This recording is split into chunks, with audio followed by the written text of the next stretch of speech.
Erin, you've really aged. Women over 40 are pretty much done for, aren't they? I think so too.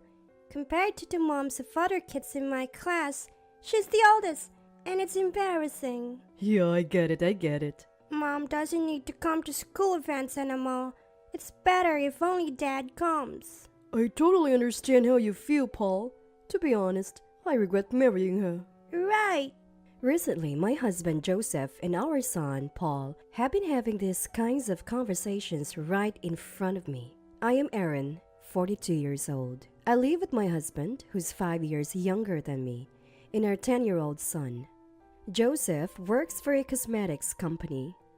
Both my parents have passed away, but Joseph's are still alive. Joseph's brother and his family live with his parents. They have 5 kids, so his parents are too busy with their grandchildren to pay much attention to us. In a way, it's easier than them meddling too much, so I don't really mind. Joseph used to be very caring, kind when we got married, but now he treats me like I'm just middle-aged. Paul, growing up seeing this, has started to speak rudely to me, imitating Joseph. No matter how much I scold him, he doesn't listen because Joseph just laughs it off. But Dad says it's good to be honest about everything. It's not nice to say things that hurts others. Didn't your teacher scold you recently for that? Paul recently made a girl in his class cry by calling her ugly. I had just been contacted and scolded by his teacher about it. It happens too often. I blame his father, who never scolds him. They're truly like father, like son. But Paul is only 10. I worry about what he'll become in the future if he is like this now. Even as an adult, it hurts to hear such things. Being called old or ugly every day by the only 2 family members have really gets me down. I quit my job to get married and raise Paul. But once he started elementary school, I took a part-time job at a supermarket.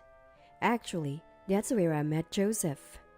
We started talking after seeing each other there a few times, and that led to dating and then marriage. I used to be a full-time employee at the main branch of the supermarket, but now I work part-time at a branch within walking distance from our home.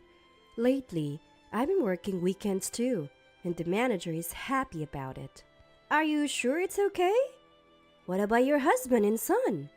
It's a big help that you can work on weekends. Yes, my husband takes care of our son. Your husband sounds great. That's the usual response when I say that. Indeed, Joseph often takes Paul out on weekends. But it's more like they're treating me as a nuisance than looking after him.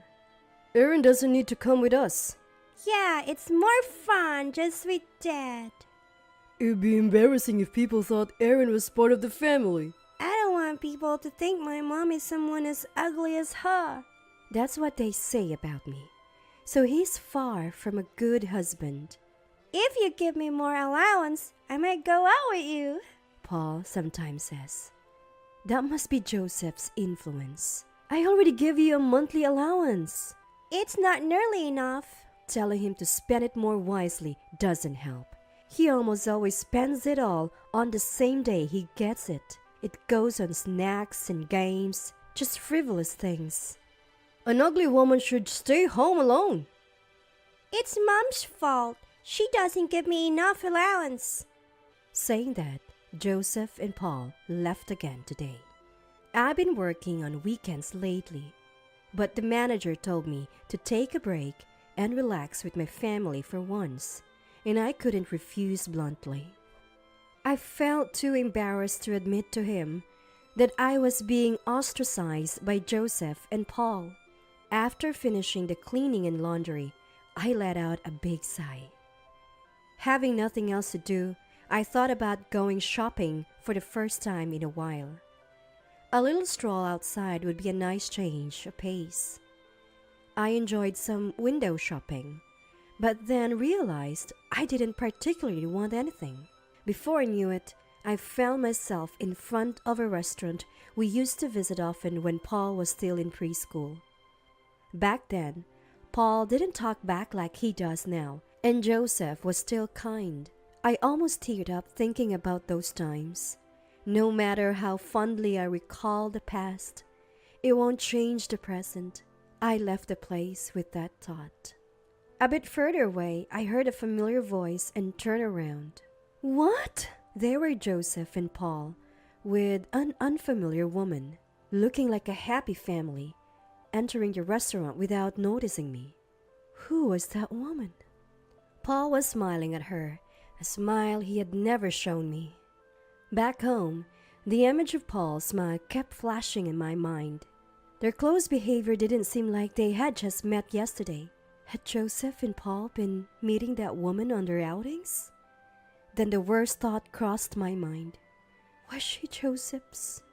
When Joseph and Paul returned home that night, they acted as usual. I guess meeting that woman had become routine for Paul, so I decided to ask Paul first, wanting to know what Joseph told him about her. Hey, Paul, I saw you with Dad and a woman I don't know yesterday. Who is she? Ah, you saw? She's much prettier than Mom, right? Dad's friend? No, she's Dad's girlfriend. What? That's what Dad said. He told me to keep it a secret from you, Mom. But now that you've seen it, can't help it. If you were as pretty as her, I'd have gone out with you too.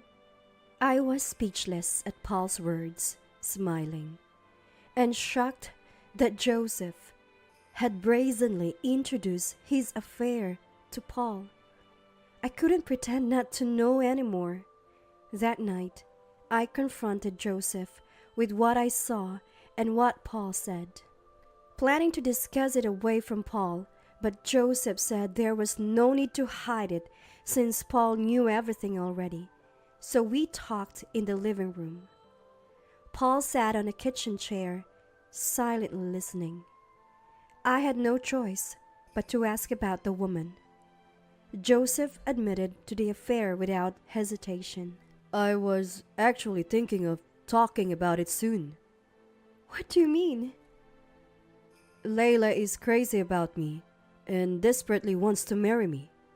To do that, I need to divorce you. Layla is 12 years younger than you, Aaron. She's 30 and beautiful. Anyone would say she's the better choice, right? But taking your child to meet your mistress? What are you thinking? I thought it'd be better for Paul to get used to his new mom. What? Hey, Paul, what do you want? To live with this woman? Or your new mom? Which one? I obviously want to live with Dad and my new mom.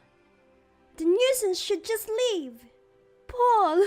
I felt like being hit in the head with a hammer. I never thought Paul would say such things to me. But this house was left to me by my father. I have no reason to leave. I was about to say that when Joseph spoke first. Paul, this house was built by Mom's dad. So if we divorce, we won't live here anymore. Is that so? But, Paul, do you want to live here? In this old-fashioned shack? What will we do then? We have the new Mom's house. We can live in that beautiful apartment? That's right. That will be better for Paul, wouldn't it? Of course. So old Mom and the old house, we don't need them anymore. You got it, Paul, just like my son. Joseph's mistress had apparently lost her parents too, but she owned a beauty salon with her inheritance and was quite well off. Joseph had become close to her after making a deal to supply his company's cosmetics to her salon, and he was planning to quit his job and become an executive at her salon after divorcing me and marrying her. I was astonished that things had progressed that far. If Paul prefers Joseph's mistress over me, there's nothing I can do. I agreed to the divorce, exhausted and without the will to hold back. Of course, I demanded alimony, but Joseph just laughed. If it can be settled with money, it's cheap. Layla will pay. This way, I can finally be free of you, Aaron. Paul laughed alongside Joseph. After I signed the divorce papers, Joseph and Paul left looking happy. Watching them go, I felt my heart growing colder. Had I become such a boring person that they could look down on me like this? I thought I had tried my best for Joseph and Paul. Feeling pathetic that this was the result, I decided to forget them. There was no point in staying down. It was foolish to waste any more of my life for them. I was glad I had a part-time job. Having a place to work felt incredibly reassuring. And 3 months after the divorce, I was offered a full-time position. I was so happy. Discarded like trash by Joseph and Paul, finding a place that recognized and needed me was a relief. I decided to work hard and live my life seriously. 5 years passed, and one day, my doorbell rang insistently. When I rushed to answer, 2 shabby men were standing there. At first, I thought they were beggars, but who would beg at someone's house these days? Then the younger man said, "Mom, I've missed you." "Who are you?" "It's me, Paul." "I've missed you too, Aaron." It was Joseph and Paul. They had become thin, haggard, and unkempt, completely different from 5 years ago. Paul, who was 10 then, was now 15, a 9th grader. Teenagers grow fast. I wouldn't have recognized him under normal circumstances, but why were they here now, looking like this? "The house has really changed. It's so impressive now. Aaron, where did you hide all this money?" "That's none of your business." "Hey, let's get back together." "What nonsense are you talking about?" Apparently, they had tried to rely on Joseph's family, but 5 grandchildren, the eldest in college, it was the most financially demanding time for them. They couldn't afford to help and didn't want to be burdened by Joseph and Paul, so they were turned away. "Mom, help me." "What? Who's your mom?" "Mom, don't you recognize me? It's Paul. Have you forgotten your own son?" "Well, I don't know. As I said before, I don't have a son. Did you need something?" "Aaron, are you still holding a grudge about what happened 5 years ago? It's all in the past, isn't it?" "The past?" "Deep down, you wanted us to come back, right? You've been waiting, haven't you?" Hearing this, I realized that I had barely thought of them at all over these 5 years. They had already become strangers to me. "Aren't you happily remarried to that young, wealthy woman?" "Can't you see how far we looked at? That's not the case." Even if he said that, it was none of my concern. I had no interest in their appearance or situation. Then, perhaps seeking sympathy, Joseph began to cry and talk. He explained how Lila's beauty salon had gone bankrupt in its 3rd year, how they were being sued because they've taken high payments for treatments in advance, and how there were unpaid wages and lawsuits from former employees. He kept talking, unasked.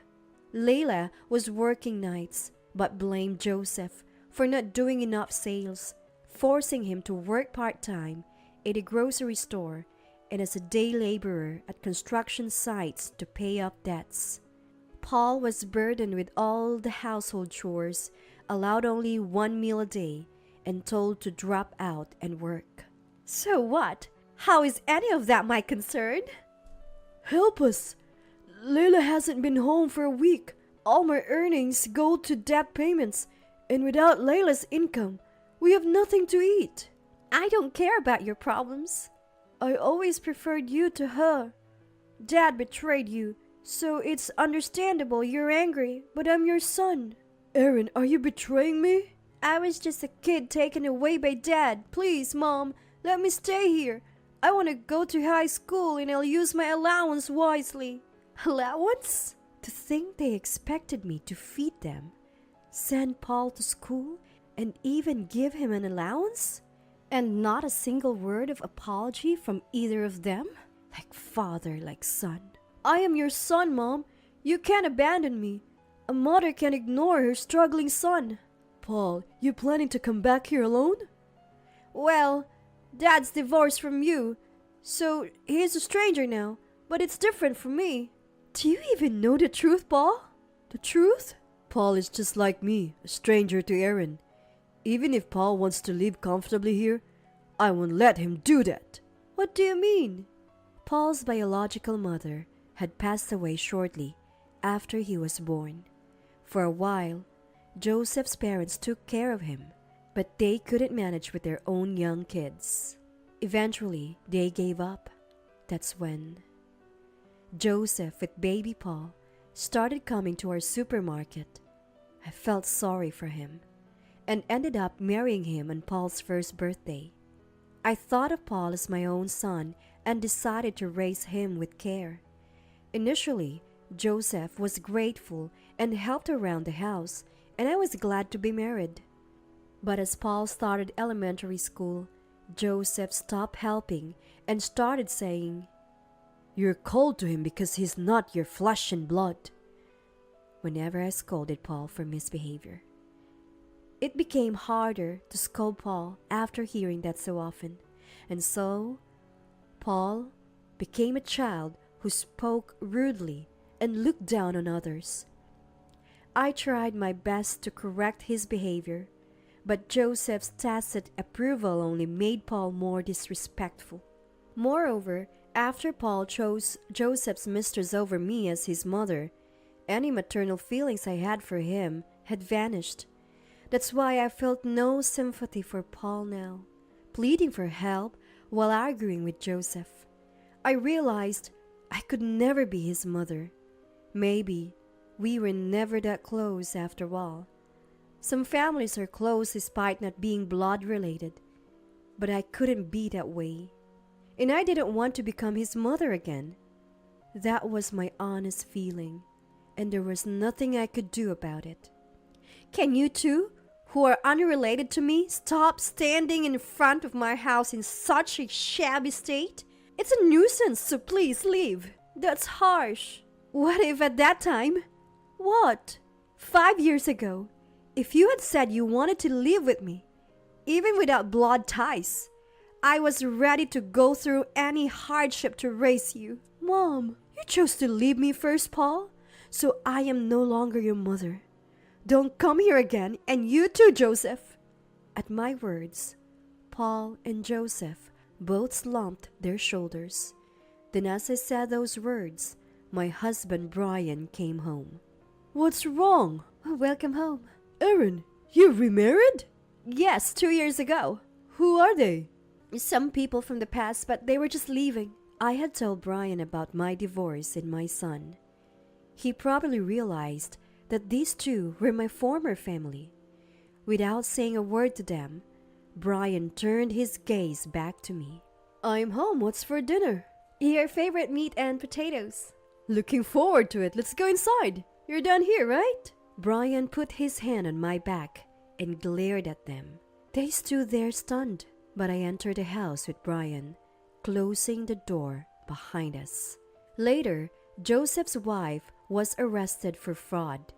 Apparently, as their business struggled, they pretended to use high-quality cosmetics but actually diluted them with water or switched them to cheap drugstore products, selling them as their own luxury brand. An employee who did not receive his salary filed a complaint. Joseph, being in charge of oversight, couldn't escape liability for damages. Paul, though he graduated from middle school, didn't go to high school and was working part-time somewhere. Joseph came asking for money, but of course, I turned him down. Brian is a department head at the supermarket's headquarters. Brian, too, is remarried. His previous wife passed away from illness 3 years into their marriage. Over 20 years ago, they had no children. I think I wouldn't have remarried if Brian had children. It's not because I dislike parenting. I couldn't properly raise the only child I had. I didn't get to see him grow up. That's why I thought I couldn't be a mother again. Brian understands my feelings. When I said I wanted to live in the house left by my parents, he agreed and renovated it for us. He's always thoughtful and kind, and I want to stay by his side forever.